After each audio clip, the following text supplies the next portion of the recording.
పల్లవుల కాలంలో సాహిత్యం. సో పల్లవుల కాలంలో ప్రధానంగా సాహిత్యము, కళలు అండ్ నిర్మాణాలు, సో మరియు నిర్మాణాలు, వాస్తుశిల్పం ఎలా ఉండేవి అనేది చూద్దాం. Kanchi developed as the great centre of the education, culture, trade. So ఇక్కడ కంచి వీళ్ళ యొక్క రాజధాని అయినటువంటి కంచి. సో కంచిని వీళ్ళు విద్యా కేంద్రంగా ప్రమోట్ చేశారు. సో విద్యా కేంద్రం, పెద్ద విద్యా కేంద్రము, అలానే వ్యాపార కేంద్రము. నెక్స్ట్ ఇంకోటి ఏంటి, సాంస్కృతిక కేంద్రం ఇలా డెవలప్ చేశారు వీళ్ళు. వీటన్నిటికీ కేంద్రంగా తయారు చేశారు. ఈ కాలంలో ఘటికలు ఉండేవి. ఘటికలు అంటే విద్యా కేంద్రాలు. గుర్తుపెట్టుకోండి, ఎగ్జామినేషన్లు అడుగుతారు. ఘటికలు అంటే ఏంటంటే విద్యా కేంద్రాలు. ఇవన్నీ తీసుకొచ్చారు పల్లవులు. చాలా పెద్ద మొత్తంలో ఘటికలు తీసుకొచ్చారు. వీటన్నిటికీ ప్రధానమైన కేంద్రం ఏంటంటే కంచి. వీళ్ళకి రాజధాని అయినటువంటి కంచి అనేది వ్యాపార కేంద్రం, అంటే వాణిజ్య కేంద్రం. నెక్స్ట్ ఒక విద్యా కేంద్రము, సాంస్కృతిక కేంద్రము, ఆయన సామ్రాజ్యం మొత్తానికి రాజధానిగా ఉండేది. సో అర్థమైందా, ఇలా అనమాట.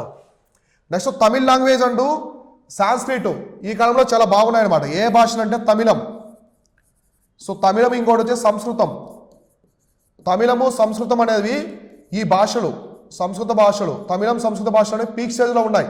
బాగా ప్రోత్సహించారు తమిళం భాషని, సంస్కృతాన్ని, రెండింటిని కూడా బాగా ప్రోత్సహించారు పల్లవుల కాలంలో. ఇంకోటి పెరియ పురాణం. ఈ కాలంలో ఉన్నటువంటి ప్రధానమైన గ్రంథం వచ్చేసి పెరియ పురాణం. పెరియ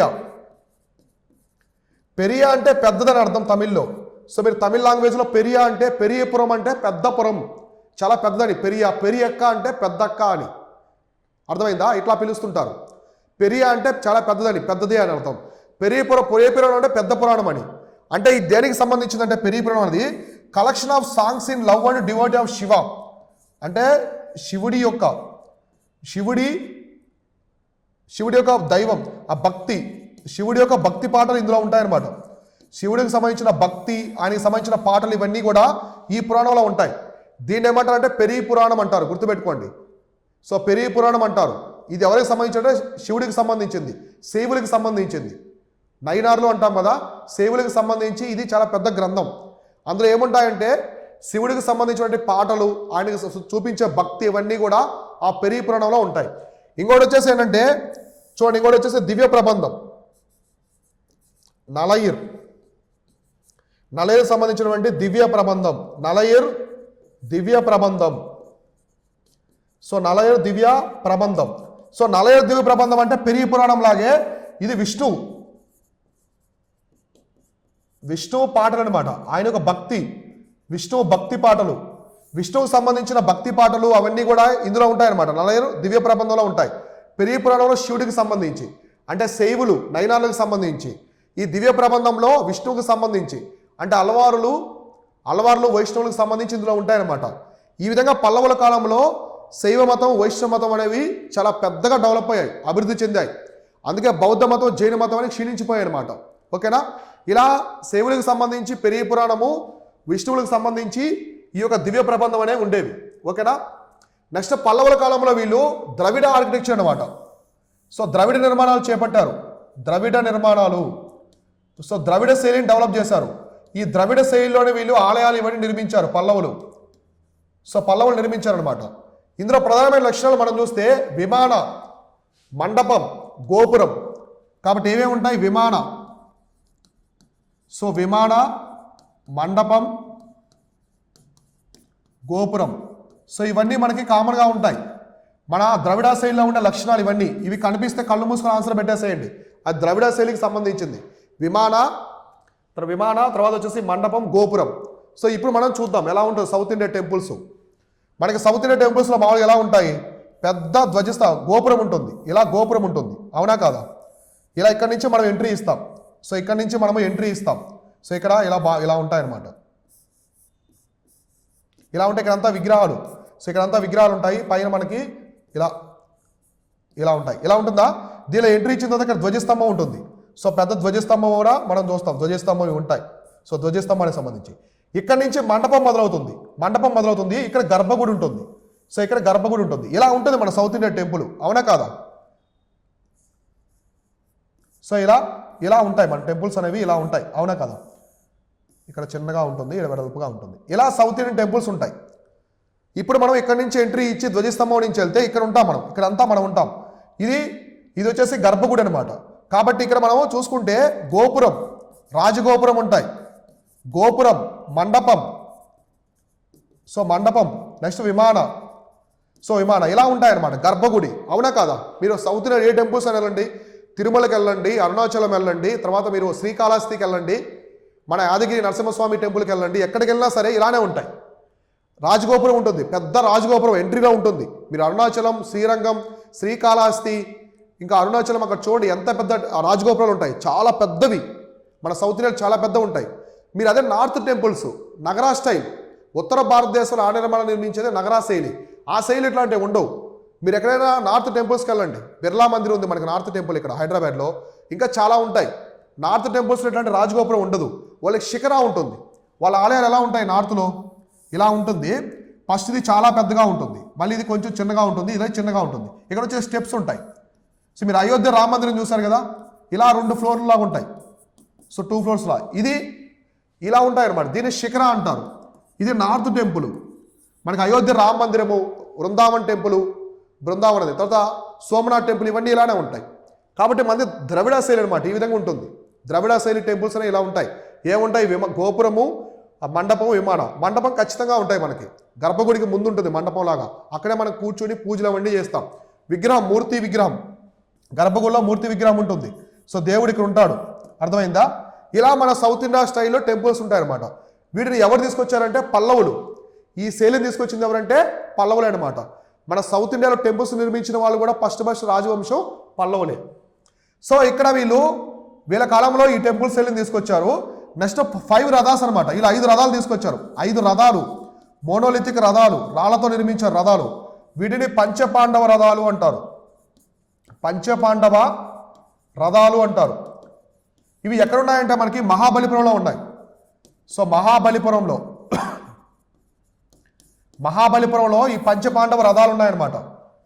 ఈ మహాబలిపురంలో పంచపాండవ రథాలు చాలా ఫేమస్, ప్రాముఖ్యతమైనవి, చాలా ప్రాముఖ్యత ఉంది వాటికి.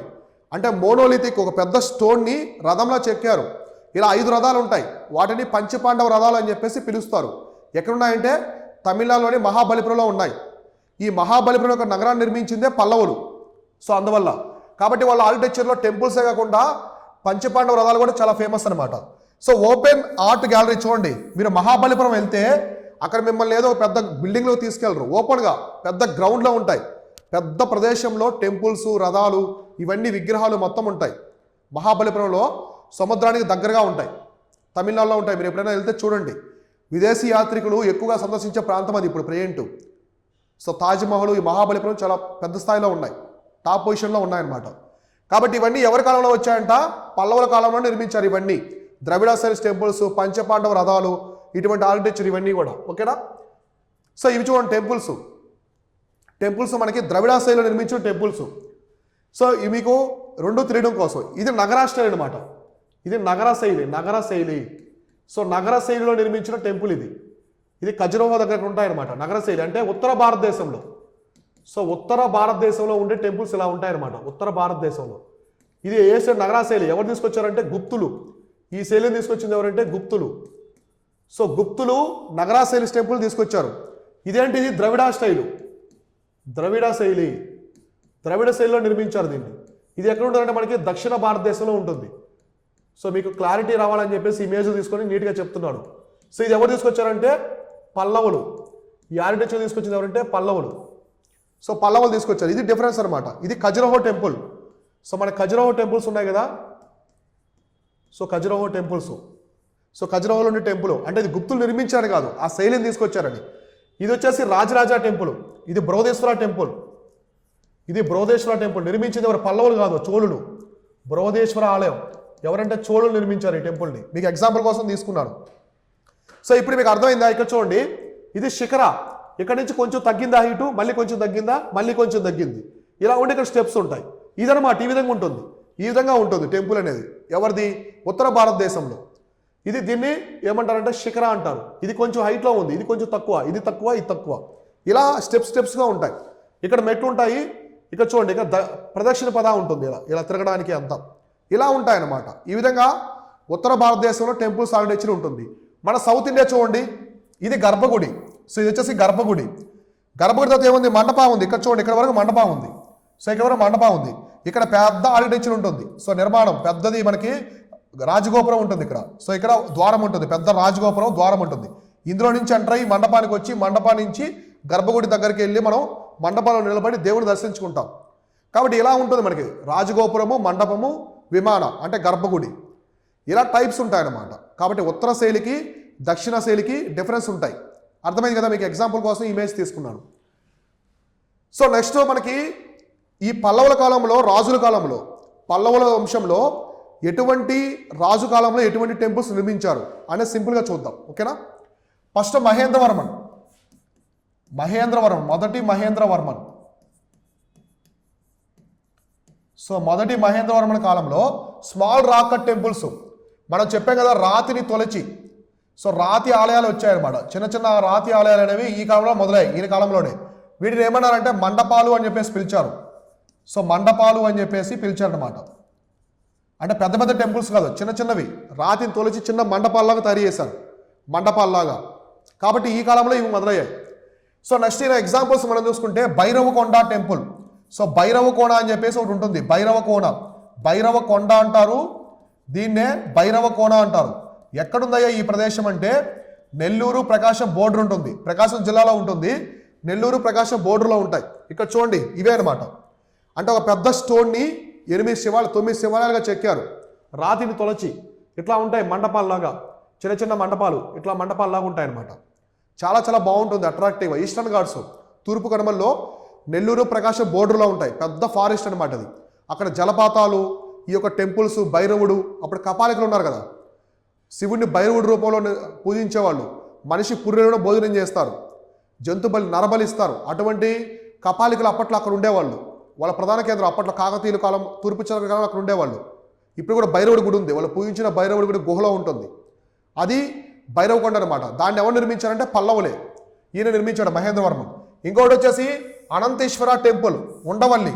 సో మనకి ఉండవల్లి తెలుసు కదా, ఉండవల్లి. సో ఉండవల్లి మన గుంటూరు దగ్గర, ఉండవల్లిలో అనంతేశ్వర. సో అనంతేశ్వర ఆలయాన్ని కూడా నిర్మించింది ఎవరంటే మహేంద్రవర్మన్. సో ఎందుకంటే పల్లవులు ఓన్లీ తమిళనాడుకి సంబంధించిన వాళ్ళు కాదు, మన ఆంధ్రాలో కృష్ణానది వరకు పరిపాలించారు. కాబట్టి పల్లవుల యొక్క సామ్రాజ్యం, కావేరీ నుంచి కృష్ణానది వరకు ఉండేది, ఎంత కూడా పల్లవ సామ్రాజ్యమే. కాబట్టి మన ఆంధ్ర ప్రాంతం కూడా కొంత భాగం కృష్ణానది వరకు పల్లవ సామ్రాజ్యంలో ఉన్నది. ఓకేనా? ఇలా అనమాట.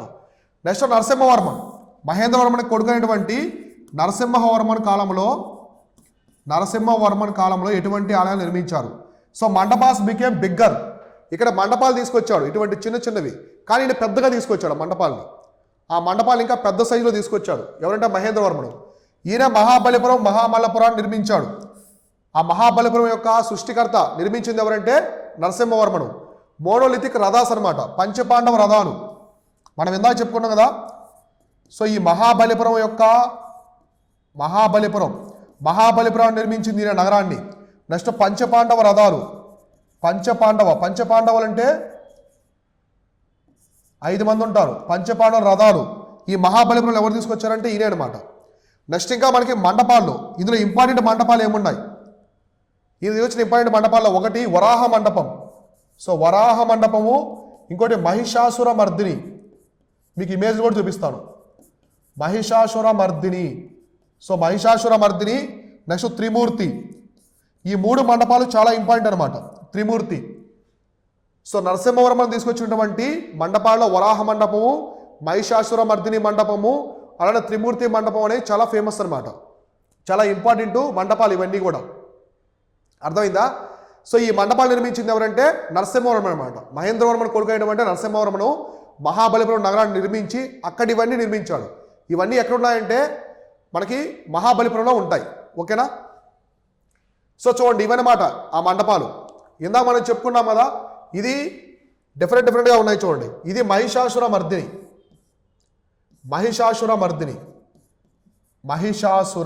మండపం. సో మహిషాసుర మర్దిని మండపం ఇదనమాట. ఇక్కడ కనిపించేది చూడండి, దుర్గాదేవి మహిషాసురుని సంహరిస్తుంది, సింహం మీద నుంచి మహిషాసురుని రాక్షసుని సంహరిస్తుంది. ఇదనమాట మహిషాసుర మర్దిని. సో మీకు ఇక్కడ చూడండి, ఇవి పంచపాండవ రథాలు. ఇవి ఇక్కడ ఉంది కదా, ఇవి వచ్చేసి కింద ఉండేవి పంచపాండవ రథాలు. పంచపాండవ రథాలు అనమాట. ఇది షోర్ టెంపుల్, షోర్ ఆలయం, షోర్ ఆలయం, మొట్టమొదటి ఆలయం. మన ద్రవిడ స్థాయిలో నిర్మించిన మొట్టమొదటి ఆలయం అనమాట ఇది. మన ద్రవిడ స్థాయిలో నిర్మించిన మొట్టమొదటి ఆలయం ఇదే షోర్ టెంపుల్, మహాబలిపురంలో ఉంటుంది. సో ఇవన్నీ టెంపుల్స్ అక్కడ. సో ఇది చూడండి, ఇక్కడ వచ్చేసి మనకి ఇంపార్టెంట్ పీనేస్ ఆఫ్ గంగా తపస్సు, గంగా నది కోసం భగీరథుడు తపస్సు, గంగా తపస్సు. సో అర్జునుడు తపస్సు ఉంటుంది ఇక్కడ, అర్జునుడు తపస్సు, భగీరథుడు తపస్సు ఇక్కడే ఉంటాయన్నమాట. భగీరథుడు తపస్సు ఒకటి, అర్జునుడు తపస్సు, గంగా నది భూమి మీదకి ఏ విధంగా వచ్చింది, ఇవన్నీ కూడా ఇక్కడ ఉంటాయన్నమాట. సో అర్జునుడు ఏ విధంగా తపస్సు చేశాడు, భగీరథుడు గంగా నది కోసం ఏ విధంగా తపస్సు చేశాడు అంటే వాళ్ళ యొక్క పూర్వీకుల యొక్క శాపాలు పోవడం కోసం భగీరథుడు తపస్సు చేసి గంగా నదిని ఆకాశం నుంచి భూమి మీద తీసుకొస్తాడు. అయితే గంగా నది చెప్తుంది, అహంకారంతో విరవేగిపోతుంది గంగాదేవి, నేను ఇంత ఫోర్స్తో భూమి మీద పడితే భూమి మొత్తం అంతమైపోతుంది అంటారు, భూమి మొత్తం అంతమైపోద్ది, నన్ను ఎవరు తట్టుకుంటారని చెప్పేసి ఆమె అహంకారంగా చెప్తుంది. అప్పుడు దేవతలందరూ ఆలోచిస్తారు, గంగాదేవి అంత ఫోర్స్ఫుల్గా ఆకాశం నుంచి భూమి మీద పడితే భూమి ముక్కలైపోతుందని చెప్పేసి దేవతలు ఆలోచించి ఇంత శక్తిని భరించగలిగే ఒకే ఒక దేవుడు ఎవరైనా పర్సన్ ఉన్నారంటే ఆయన మహాశివుడు ఒక్కడే అని చెప్పేసి చెప్తారనమాట. అప్పుడు మహాశివుడిని అందరూ వేడుకుంటారు. సో మహాశివుడు గంగానది వచ్చేటప్పుడు గంగానది వచ్చేది తెలుస్తుంది, గంగానదికి అంటే గంగాదేవి తెలుస్తుంది, నన్ను అదుపు చేయగలిగే వ్యక్తి శివుడు అని చెప్పేసి వీళ్ళు భావిస్తున్నారని చెప్తాడు. అప్పుడు గంగాదేవి హేళనగా మాట్లాడుతుంది శివుడితో. సో మీరు కూడా నన్ను తట్టుకోలేరని చెప్పేసి శివుడిని అండర్ ఎస్టిమేట్ చేస్తుంది. అప్పుడు శివుడు తన జటాజుటాలు మొత్తాన్ని ఓపెన్ చేస్తాడు, అంటే తల ఉండే జటాజుటాలు మొత్తాన్ని తెలిస్తే గంగాదేవి అందులో బంధించబడుతుంది. సో అప్పుడు గంగాదేవి శివుడికి ఏంటంటే హంబుల్గా అయిపోతుంది అనమాట. అంటే ఆమె అహంకారంతో విరవేగింది కదా, నన్ను ఎవరు బంధించలేరని చెప్పేసి. అప్పుడు ఈ శివుడి యొక్క జటాజుటాలో బంధించబడి అక్కడి నుంచి స్లోగా చిన్న మూమెంట్ భూమి మీదకి వస్తుందన్నమాట గంగాదేవి. సో అందువల్ల గంగాదేవి శివుడికి ఫిదా అయిపోతుంది అంటారు కదా, అలా అనమాట.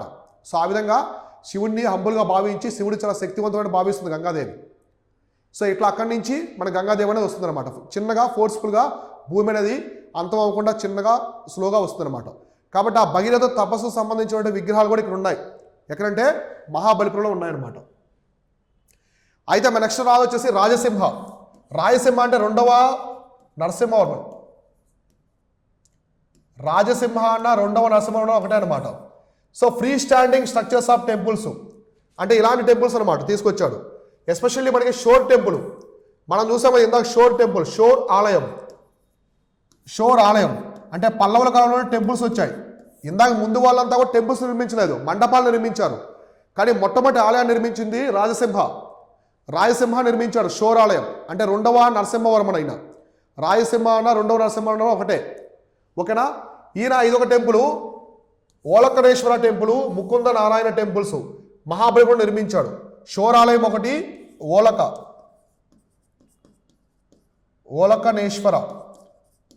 ఓలకనేశ్వర ఆలయము.